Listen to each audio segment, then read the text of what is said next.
പരാജയപ്പെട്ടു, തത്വചിന്തകന്മാർ പരാജയപ്പെട്ടു, ഗുരുക്കന്മാർ പരാജയപ്പെട്ടു, മതങ്ങൾ പരാജയപ്പെട്ടു, പെരുന്നാളുകൾ പരാജയപ്പെടുത്തി, അതുപോലെ നോമ്പനുഷ്ഠാനങ്ങൾ പരാജയപ്പെട്ടു. നോമ്പനുഷ്ഠാനങ്ങളും വ്രതകാലങ്ങളും ഒക്കെ ആ സമയത്തൊക്കെ മനുഷ്യർ ഒരുവിധം നല്ലയായി ജീവിക്കാൻ ശ്രമിക്കും. അത് കഴിയുമ്പോൾ ഇരട്ടി അവൻ വീണ്ടും നാശയോഗ്യനായി മാറിക്കൊണ്ടിരിക്കുന്നു. അങ്ങനെ മതങ്ങൾക്കും മതത്തിന്റെ അനുഷ്ഠാനങ്ങൾക്കും അങ്ങനെയുള്ള കർമ്മ ആചാരങ്ങൾക്കും മനുഷ്യനെ രക്ഷയിലേക്ക് നടത്തുവാൻ, മനുഷ്യനെ പാപത്തിൽ നിന്ന് പുറത്തു കൊണ്ടുവരാൻ കഴിയുന്നില്ല. കാരണം മൂലമായി അവന്റെ അകത്ത് നിൽക്കുന്ന പാപത്തിനൊരു പരിഹാരം വരുത്തണം. എങ്ങനെ പാപത്തിന് പരിഹാരം വരുത്താൻ കഴിയും? മനുഷ്യൻ പലവിധമായ കർമ്മങ്ങൾ ചെയ്തു നോക്കി, ആചാരങ്ങൾ ചെയ്തു നോക്കി, യാഗങ്ങൾ ചെയ്തു നോക്കി, നിരവധിയായ മൃഗങ്ങളെയൊക്കെ യാഗം ചെയ്ത് അവൻ പലവിധത്തിൽ മനുഷ്യൻ പാപത്തിൽ നിന്ന് മോക്ഷം പ്രാപിക്കുവാൻ പല ശ്രമങ്ങൾ നടത്തി. ഇന്നും അത് ചെയ്തുകൊണ്ടിരിക്കുകയാണ്.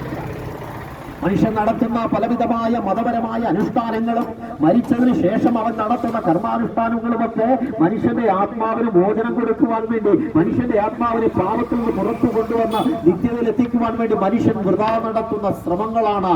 ഇങ്ങനെ ജീവിച്ചിരിക്കുമ്പോൾ പലവിധത്തിലുള്ള തിന്മകൾ ചെയ്തും ദുഷ്ടപ്രവൃത്തികൾ ചെയ്തും സ്നേഹം എന്തെന്ന് പോലും പ്രകടിപ്പിക്കാതെ ഭൂമിയിൽ ജീവിച്ചിട്ട് മരിച്ചതിന് ശേഷം മനുഷ്യൻ നടത്തുന്ന ഒരു കർമ്മങ്ങൾക്കോ ആചാരങ്ങൾക്കോ, മനുഷ്യൻ അവന് വേണ്ടി നടത്തുന്ന ഒരു പ്രാർത്ഥനകൾക്കോ അല്ലെങ്കിൽ മരണാനന്തര കർമ്മങ്ങൾക്കോ ഒരു മനുഷ്യനെയും സ്വർഗത്തിലോ നിത്യതയിലോ കൊണ്ടെത്തിക്കാൻ കഴിയില്ല എന്ന വിശുദ്ധ ബൈബിൾ പറയുന്നു.